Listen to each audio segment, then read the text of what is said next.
Hello and welcome back to Bricking It.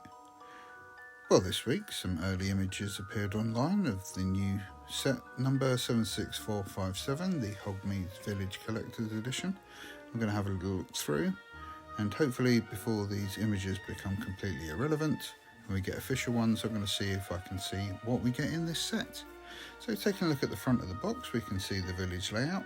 This is across 3 base plates, approximately 35 inches across. That looks quite nice, obviously bigger than the previous one we've got. Honeydukes and the 3 broomsticks reappear, along with, from what I can see, 5 new shop fronts. We'll have a little look at those individually. So starting off over here on our left, we have the Owl Post building. This appears to be based loosely on the theme park version of this shop. Colour scheme's the same as we see in the theme parks. Same for Dervish and Bangs. I think that's based on the Hollywood version of this shop rather than the Orlando version, because the Orlando one of course is just a repurposing of the Ollivanders shop front.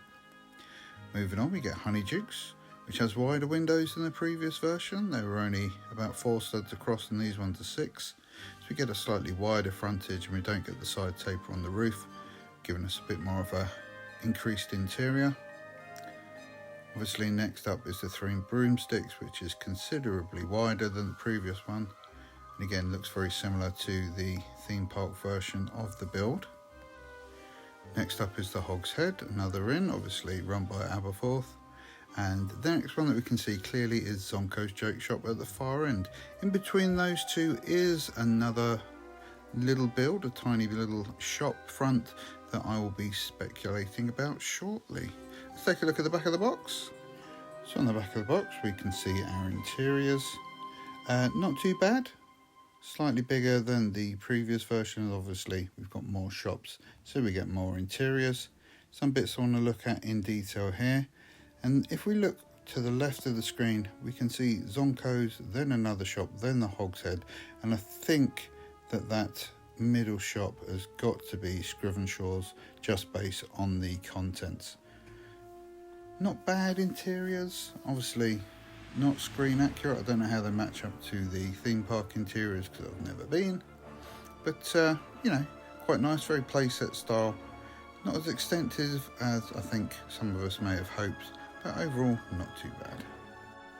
Here in the back we also get a look at a couple of those interiors in close-ups, those being inexplicably the 2 interiors of the shops we've already seen in the set, Honeydukes and the 3 broomsticks.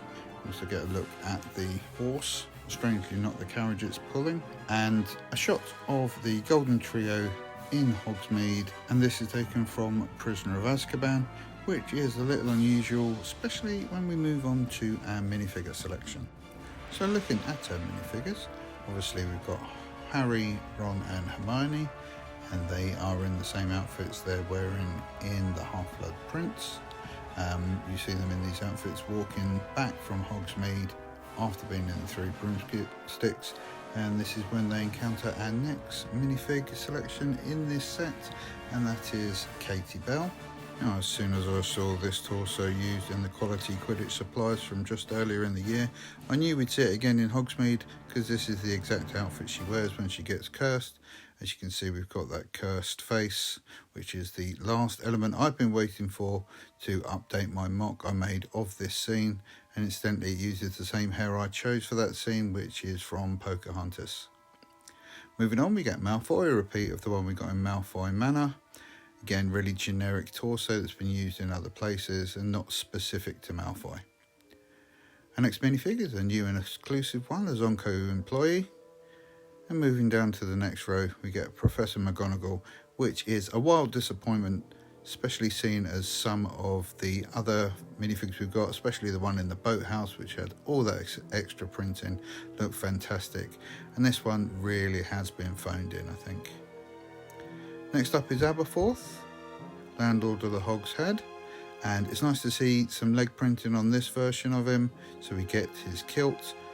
I think it would have been nice to see maybe some printed socks, just to give that idea that he wasn't wearing purple trousers underneath, but I like to see his robe extending down, and he's one of only 2 minifigs that have leg printing in this set. Next up, Horace Slughorn, as we meet him inside the Three Broomsticks, again in the Half-Blood Prince movie. If you've seen my recent mock of the Three Broomsticks interior, you see I use Henry Jones's body, which is fairly close to this. Obviously the colours on this one are a little better. I think I would have liked to see a little of the tweed pattern at least hinted at on the jacket, but then that would have made the trousers look even more plain than they already do. Not sure about the hair, it's a bit thick for him. I think I did prefer the comb over one that we've got in previous sets. Then we get Mrs. Flume from Honeydukes, our second leg printed minifig, and one we've seen before. You know, she doesn't really play any kind of pivotal role in any scene she's in or in the movies as a whole, so a strange choice, I think. Then we move on to Cornelius Fudge, the Minister of Magic. He's got a new face. He loses the grumpy expression, which I kind of understand. He's not as miserable as he is in the later movies, but it's just not quite as detailed as the previous versions. And again, it would have been nice to see that robe printing of the pinstripes extend down onto his legs. And then of course we finish off with Madame Rosmerta.